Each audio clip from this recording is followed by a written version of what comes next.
What is up, everybody? It's your boys Juice and Andrew back at it again, and today's a special video. Yeah, something different. Something different, and I think we might start doing a lot of these videos. I see a few questions every now and then. I know you do as well, talking about investing and what cards they should collect in and what boxes and so forth.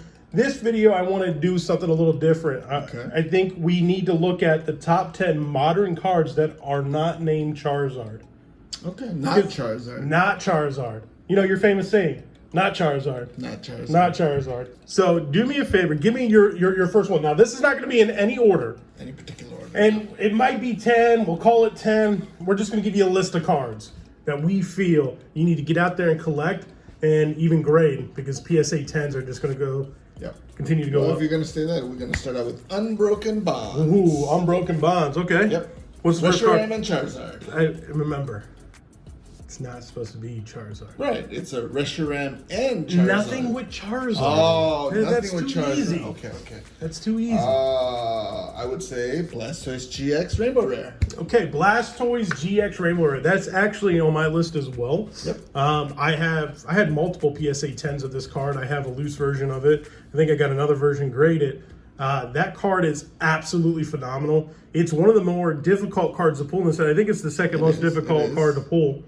But it's a sleeper card. It because is. Everyone is obviously wants the Reshiram Charizard, so they kind of overlook the Blastoise GX, which actually has been slowly climbing in value. So definitely, if you can get it and get a 10. If you see it right now, roughly around $100 as a PSA 10, really good buy. I think it's a really good buy. They're starting to go up a little bit, like Andrew mentioned. You got to think, Blastoise is one of the most iconic Pokemon of all time for us OG guys, right? So it would start out as Charizard is everyone's most favorite, and then the Blastoise, and then usually Venusaur, unfortunately, one of the three has to be at the bottom, So so it has a little bit less of a following. And just like the Burning Shadows Charizard, Blastoise is by himself, and he doesn't have a tag team card in this set. So the artwork itself is iconic. It's a beautiful card. I highly recommend getting it. I'm going to throw one out there. Okay. Maybe you might be on the same page as me. I kind of like the alternate art, speaking of Unbroken Bonds, but more recently, Cosmic Eclipse had an alternate art of the three gods. Okay. Palkia, Dialga, and Arceus. When they were in the statue. I think that card is absolutely phenomenal. The one you got from Birdman. And the one I got from Birdmander that I actually have it. I have it sleeved up in another. You see over there in the corner, there's another stack of PSA cards coming. Oh man, it's going to be epic. But I think that card's phenomenal. I like the idea of doing the alternate artworks. Unbroken Bonds did, I think, maybe a little bit too much of it, but Cosmic Eclipse, with all the different sets they had, it felt like they just threw a bunch of sets together, which they kind of did. But the alternate artwork for that set was very minimum. I think it might have been the only card. Leave a comment below, let me know if it was the only card with an alternate full art artwork. I think you'll probably agree with me on this one. Okay. But you have to definitely put Burning Shadows, Fairy Energy, Secret Rare card up. I think that's got to be at the top of people's list. Yeah.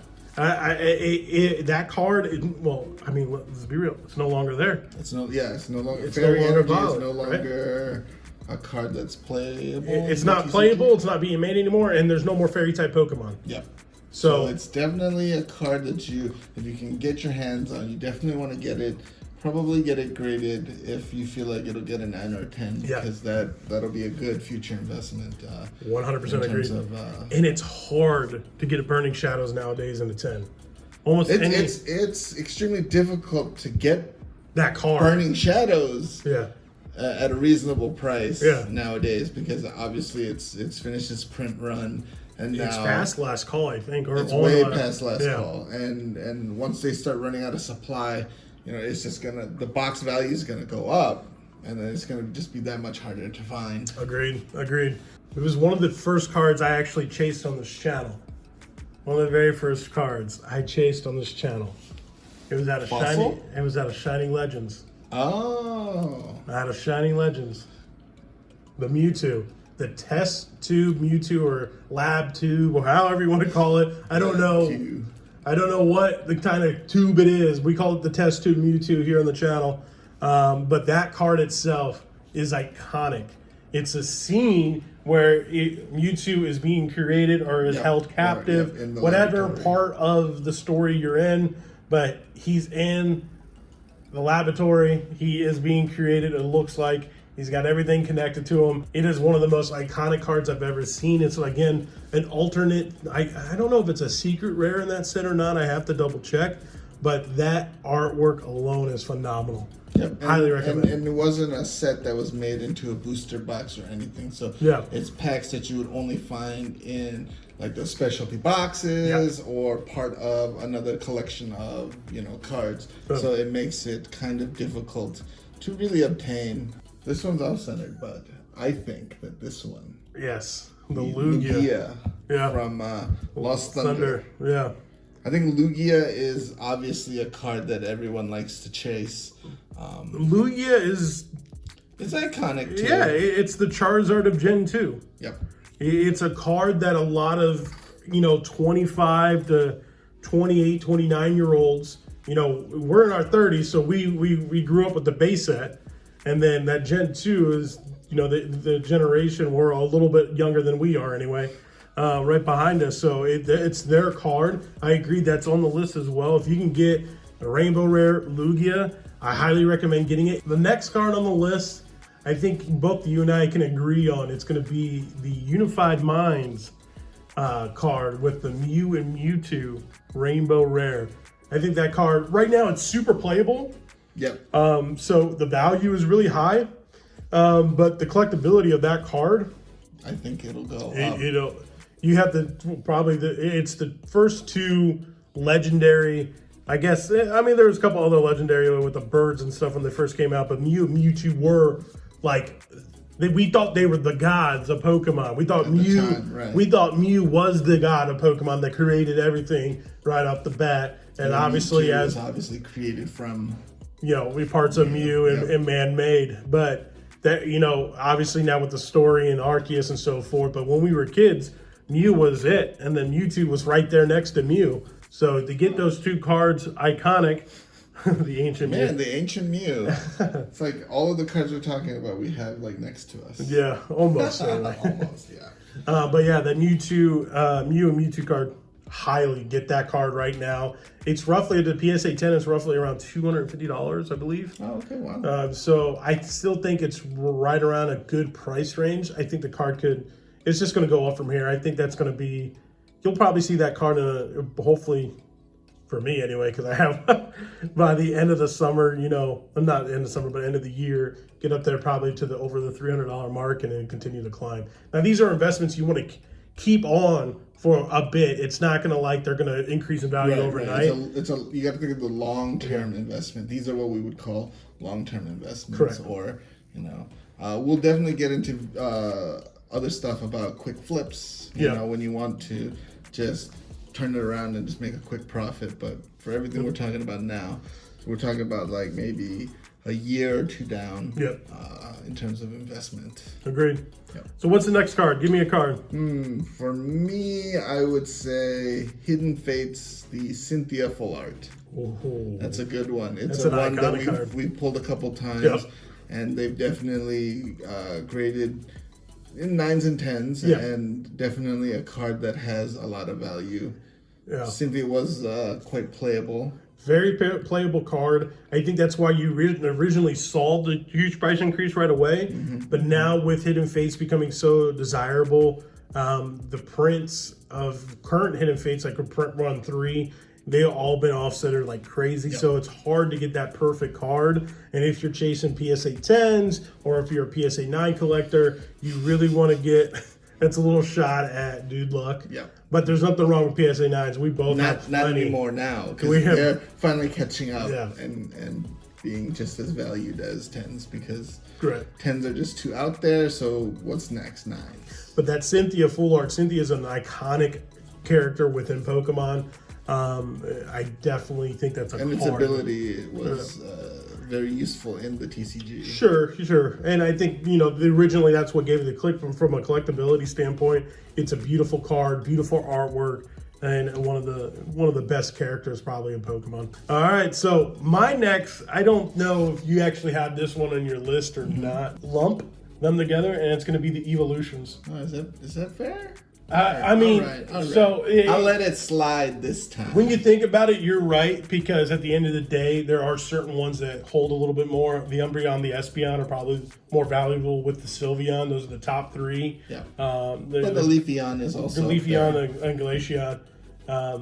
They're right there. So I think as a whole, we've seen them jump from like $75 as a PSA 10 to now like the Umbreon is pushing $300. Wow. So I think you have all of them. I think all 5 of them as a PSA 10. You're probably looking at a roughly around $1,000 if you can get them. Nice. If you can get them for that set for about under $1,000, if they're graded and they're 10s, scoop them up all day. Scoop them up all day. I think I'll have to say for Ultra Prism, the Solgaleo Secret Rare. Oh, is that the gold card? That's the gold one, yeah. I think I've seen Ultra Prism values keep rising, and so I feel that that card will hold a good value. Yeah. In terms, because it is a secret rare card.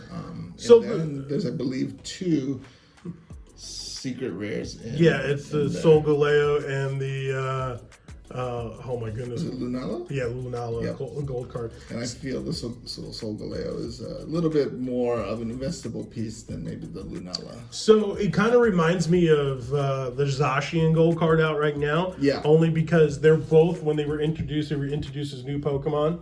Now, granted, the Zacian was introduced in a base set as a gold card, and Solgaleo was a little bit further down the line as a gold card. But those gold card variants of the Solgaleo and even the Zacian of the new one, I would watch out for. That's a sleeper card. It might not, we're talking about it now and it wasn't necessarily on our list, but that's a sleeper card. That's right up on there. And I think if you can get a hold of that card or this card for a reasonable price, I don't think the Solgaleo is going to be, less than $70 now. I think it's going to be a little bit higher anywhere you go. It's another one of those like slower moving cards, but I feel like you said with the new sets coming out, it still is a nice investable piece to have in your collection, especially as a 10. 2 final cards, and then we'll end it. What do you think of the 2 final cards? Because you and I talk about this a lot. I think I might know what you're going to say. I would say Dragon Majesty's Ultra Necrozma, secret rare. And that's again a gold card. Yeah. Gold cards. And then the last one was tough, but following the fairy theme being out there, I will throw out the Forbidden Light unit energy, the Fighting Darkness, and Fairy energy. And just because obviously Fairy energy is not a thing anymore, so I feel like that card will have some value. It's a beautiful card too. It is, yeah. It's gold with the coloring, the triple energy. Yeah, in the middle of the card. It's a gorgeous card, but I think you're hitting the nail on the head for the modern cards from like Sun and Moon up. We didn't really go into X, Y. This is more just Sun and Moon of the previous generation. I know we talked about a little bit about Zacian, but that's a sleeper card. I recommend if you could pick up Zacian gold cards, do it. Or pull, if you can pull it. Pull it, hold on to it, don't sell it yet. But hang on to those. But yeah, I think that's a pretty solid list. If you're looking to get into collecting and you don't have a ton of money to go after the WotC era boxes or any of the other early EX vintage this packs. It's definitely a nice place to start. Yeah. For those non-Charizard related cards. Well, there you have it, ladies and gentlemen. Thank you so much for coming through today. And leave your questions below. Give us a few more ideas for this little series that we're going to be doing. Series, because we may expand upon it into the XY series. Maybe we can go into maybe some of the E series and see what we can do. I think it'd be pretty fun, to be honest with you. So let us know. If you like the video, make sure you give this video a thumbs up and smash that subscribe button. And we'll talk to you soon. Deuces, Dad.